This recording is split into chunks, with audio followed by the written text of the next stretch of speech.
Hello friends, welcome to Sri Tamil channel.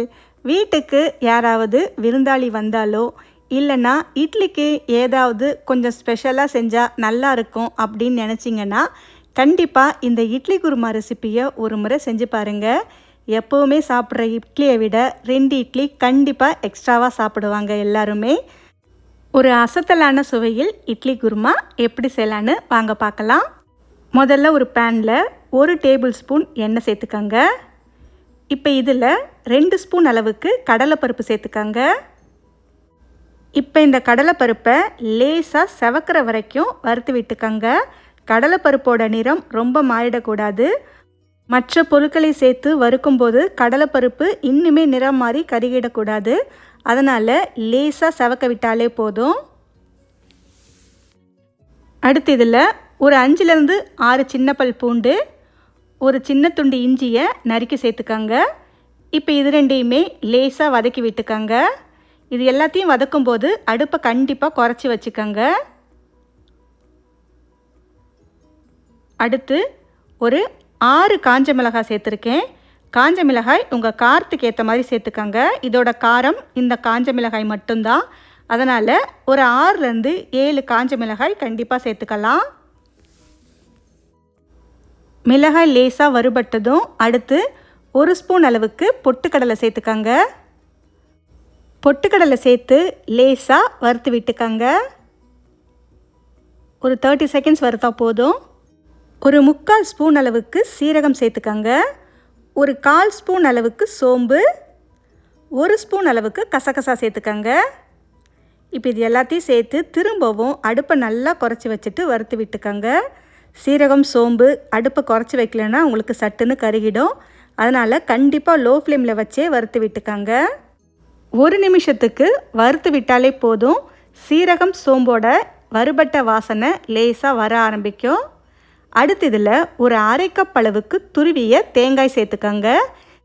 தேங்காய் சேர்த்து திரும்பவும் இந்த மசாலா பொருட்களோடு சேர்த்து 1 நிமிஷத்துக்கு நல்லா வதக்கி விட்டுக்கங்க.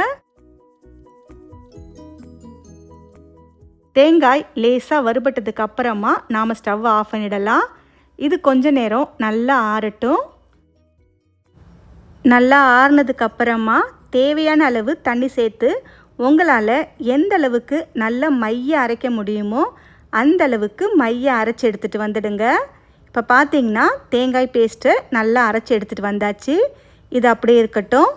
அடுத்து ஒரு பேனில் 3 டேபிள் ஸ்பூன் எண்ணெய் சேர்த்துக்கங்க. இந்த எண்ணெய் லேசாக சூடானதும் ஒரு சின்ன துண்டு பட்டை, ஒரு 2 கிராம்பு சேர்த்து தாளிச்சுக்கங்க. இதுக்கு அதிக மசாலா பொருட்கள் எல்லாம் தேவையில்லை. இது மட்டும் சேர்த்தாலே போதும். ஒரு பெரிய வெங்காயத்தை நல்லா பொடி பொடியாக நறுக்கி சேர்த்துக்கங்க. சின்ன வெங்காயமாக இருந்தால் ஒரு 2 வெங்காயத்தை பொடியாக நறுக்கி சேர்த்துக்கலாம்.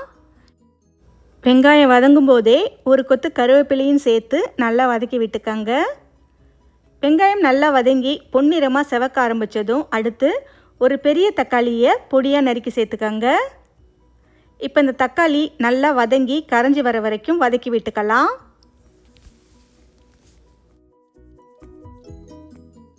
கொஞ்ச நேரத்துலேயே பார்த்தீங்கன்னா தக்காளி நல்லா வதங்கி இந்த அளவுக்கு கரைஞ்சி வந்துடுச்சு. அடுத்து இதில் கொஞ்சமாக மஞ்சள் தூள் சேர்த்துக்கங்க. மஞ்சள் தூள் சேர்த்து ஒரு முறை நல்லா கலந்து விட்டுக்கங்க. அடுத்து நம்ம அரைச்சி வச்ச தேங்காய் பேஸ்ட்டை சேர்த்துக்கலாம்.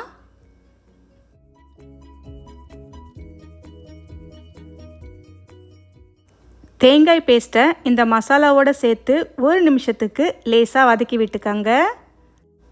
எல்லாமே சேர்ந்து ஒரு முறை நல்லா கலந்து வரட்டும். அடுத்து 2 மீடியம் சைஸ் உருளைக்கிழங்க நல்லா வேக வச்சு தோலை உரிச்சிட்டு இந்த மாதிரி 1 பாதியமாக மசிச்சு வச்சுருக்கேன்.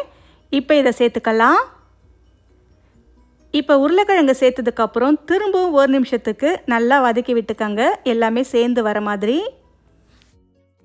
அடுத்து தேவையான அளவு தண்ணி சேர்த்துக்கலாம். ஒரு 3 கப் அளவுக்கு தண்ணி சேர்த்தா உங்களுக்கு சரியாக இருக்கும். இது எல்லாமே சேர்ந்து நல்லா கொதித்து வரணும். அதே மாதிரி கடலைப்பருப்பு உருளைக்கிழங்குலாம் நமக்கு குருமா நல்லா கெட்டிப்பட உதவும். அதனால் அதுக்கேற்ற மாதிரி தண்ணி சேர்த்துக்கலாம். தண்ணி சேர்த்ததுக்கப்புறம் ஒரு முறை கட்டி இல்லாமல் நல்லா கலந்து விட்டுக்கங்க. நல்லா கலந்து விட்டதுக்கு அப்புறமா தேவையான அளவு உப்பு சேர்த்துக்கங்க.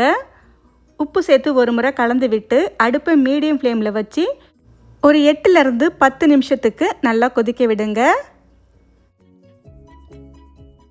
நல்லா கொதிச்சதுக்கு அப்புறமா பச்சை வாசனை போய் லேசாக எண்ணெய் பிரிஞ்சு வரும். இந்த அளவுக்கு வந்ததும் இப்போ நாம் ஸ்டவ்வை ஆஃப் பண்ணிடலாம். கடைசியாக நறுக்கிய கொத்தமல்லி இலை சேர்த்து ஒரு முறை நல்லா கலந்து விட்டுக்கோங்க. அவ்வளவுதான் ஃப்ரெண்ட்ஸ், சுட சுட இட்லிக்கு ஒரு சூப்பரான இட்லி குருமா.